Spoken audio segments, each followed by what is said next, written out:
Today we are going to study inertia. आज आपण inertia म्हणजे जडत्व याचा अभ्यास करणार आहोत. मागच्या लेसनमध्ये आपण contact force, non contact force, त्याचबरोबर बॅलन्स्ड फोर्स, अनबॅलन्स्ड फोर्स हे पाहिलं होतं. यानंतर inertia म्हणजे काय बघूया. We have seen that object changes its state of motion due to force. आपण हे पाहिले की बलामुळे वस्तूची स्थिती बदलते. In the absence of force, object exhibit a tendency to remain in the existing state of motion. म्हणजेच बलाशिवाय पदार्थाच्या वस्तू गतीच्या आहे त्या स्थितीत राहण्याची प्रवृत्ती दाखवतात. म्हणजे बल लावलं नाही तर त्या पदार्थाची जी वस्तू आहे किंवा जो पदार्थ आहे त्याची गती आहे तीच राहते. याच्यासाठी काही उदाहरणे बघूया. पहिली ॲक्टिव्हिटी बघूया इथं कृती. Take a post card and keep it on a glass. Keep a 5 rupee coin on it. Now skillfully push the card. The coin straight away falls in the glass. Have you ever done this?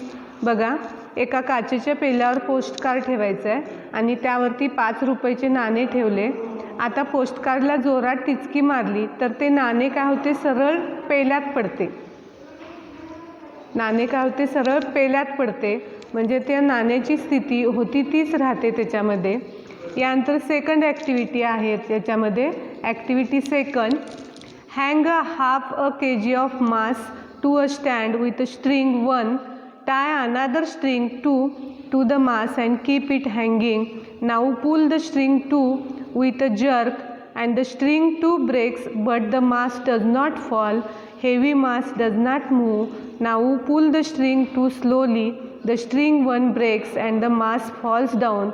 This is because of the tension developed in the string 2 due to mass. बघा काय करायचं आहे. एका लोखंडी स्टँडला एका दोऱ्याच्या सहाय्याने एक अर्धा किलोग्रॅमचे वस्तुमान लटकवायचं आहे आणि त्या वस्तुमानाला दुसरा दोरा म्हणजे दोरा नंबर 2 बांधून लटकवत ठेवायचं आहे. म्हणजे एक लोखंडी स्टँड घ्यायचं आहे. एका दोऱ्याच्या सहाय्याने एका बाजूला काय करायचं, अर्धा किलोचं वस्तुमान त्याला लटकवायचं आहे आणि दुसरा दोरा त्या वस्तुमानाला दुसरा दोरा बांधून तो दोरा लटकवत ठेवायचा आहे. आता दोरा 2 झटका देऊन खाली ओढायचा आहे. दोरा 2 जो आहे तो तुटतो पण वस्तुमान खाली पडत नाही. म्हणजे जड वस्तुमान हलत नाही. आता दोरा 2 हळूहळू खाली ओढा. दोरा 1 तुटतो, वस्तुमान खाली पडते. याचे कारण म्हणजे दोरा 1 मध्ये वस्तुमानामुळे आलेला ताण निर्माण होतो. म्हणजे पहिल्यांदा दोरा 2ला झटका दिला असता तो खाली ओढल्यानंतर दोरा दुसरा जो आहे तो तुटतो पण वस्तुमान पडत नाही. म्हणजे जड वस्तू हलत नाही. याच्यावरून आपल्याला समजतं. आता दोरा 2 हळूहळू ओढला असता पहिला दोरा तुटतो आणि वस्तुमान खाली पडतं. म्हणजे 1 नंबरच्या दोऱ्यामध्ये वस्तुमानामुळे ताण निर्माण होतो. ऑलवेज रिमेंबर, हे नेहमी लक्षात ठेवा. The tendency of an object to remain in its existing state is called its inertia. वस्तू आहे त्या गतीच्या स्थितीत राहण्याच्या प्रवृत्तीला जडत्व असं म्हटलं जातं. म्हणूनच जर this is why an object in stationary state remains in the same state and an object in motion remain in the state of motion in the absence of external force. म्हणूनच बाहेरून फोर्स आपण दिल्याशिवाय स्थिर स्थितीतील वस्तू जी आहे ती तशीच स्थिर राहते. गतिमान स्थितीतील वस्तूसुद्धा गतिमान अवस्थेमध्येच राहते. यानंतर आपण टाइप्स ऑफ इनर्शिया बघायचे आहेत. इनर्शिया म्हणजे जडत्वाचे प्रकार बघायचे आहेत. First type is inertia of the state of rest. पहिला टाईप जो आहे विराम अवस्थेतील जडत्व असं म्हटलं जातं.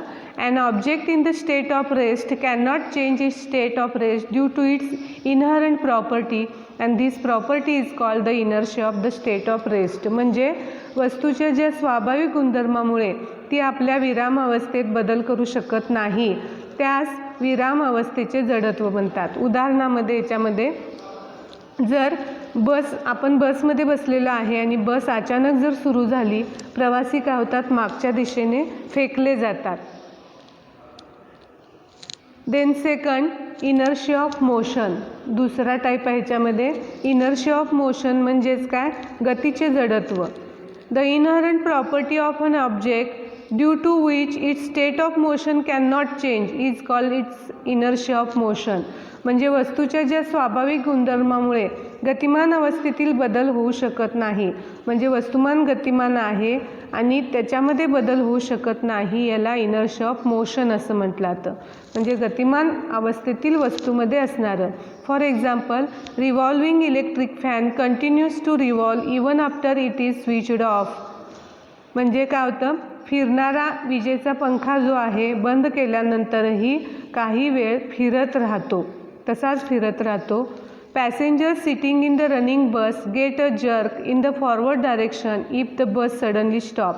समजा बस गतिमान असेल आणि अचानक जर बस थांबली तर बसमधील प्रवासी काय होतात, पुढच्या दिशेने फेकले जातात.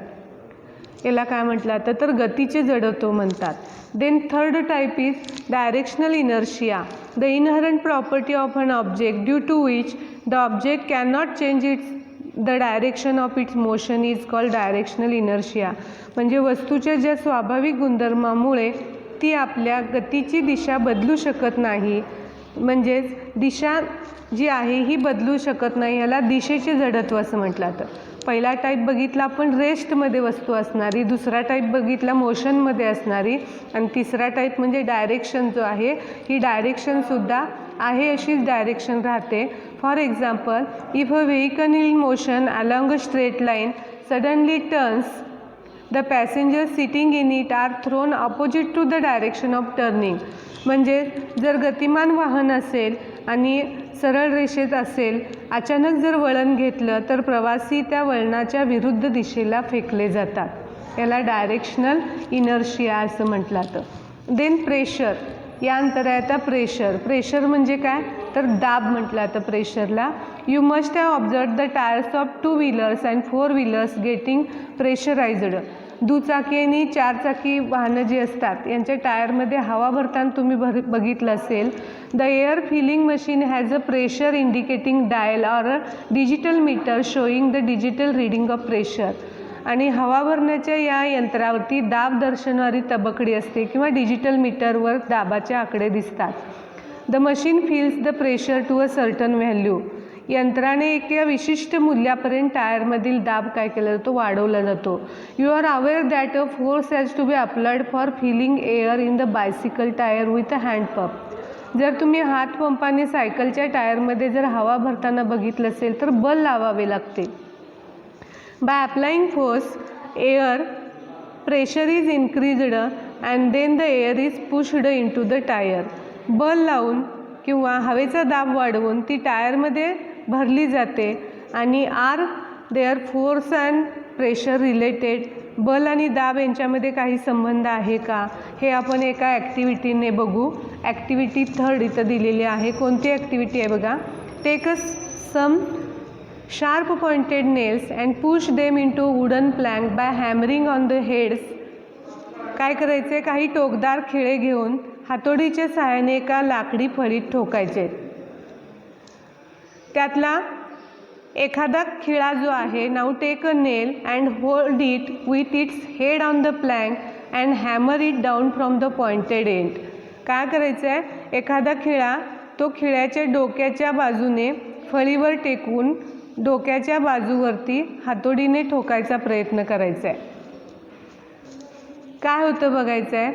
When pressing the down the drawing, याच्यामध्ये जेव्हा आपण हा खिळा ठोकतो, पॉइंटेड एंड जो आहे, खिळा टोकाच्या बाजूने फळीत घुसतो परंतु डोक्याच्या बाजूने घुसत नाही याच्यामध्ये.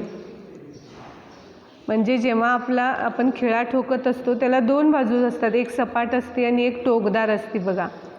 आपण काय करतो, टोकदार बाजू जी आहे ती फळीमध्ये ठेवतो आणि त्याच्या डोक्यावरती सपाट बाजूच्या डोक्याच्या सहाय्याने काय केलं जातो, आपण फळीमध्ये घुसवत असतो.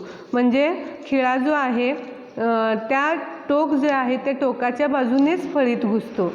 जर उलट आपण केलं टोकाची बाजूनं खिळा ठोकायला गेला आणि पसरट बाजू जर फळीवरती ठेवली तर खिळा घुसणार आहे का आतमध्ये, तर नाही घुसणार याच्यामध्ये. त्याच पद्धतीनं ड्रॉइंग पिन जे असतात, when pressing the drawing pins into a drawing board they get into the board easily.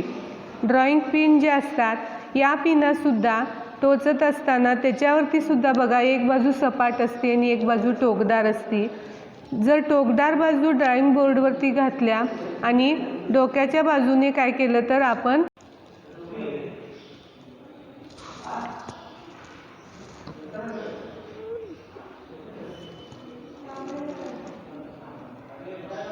प्रेशरचे example बघत होतो आपण.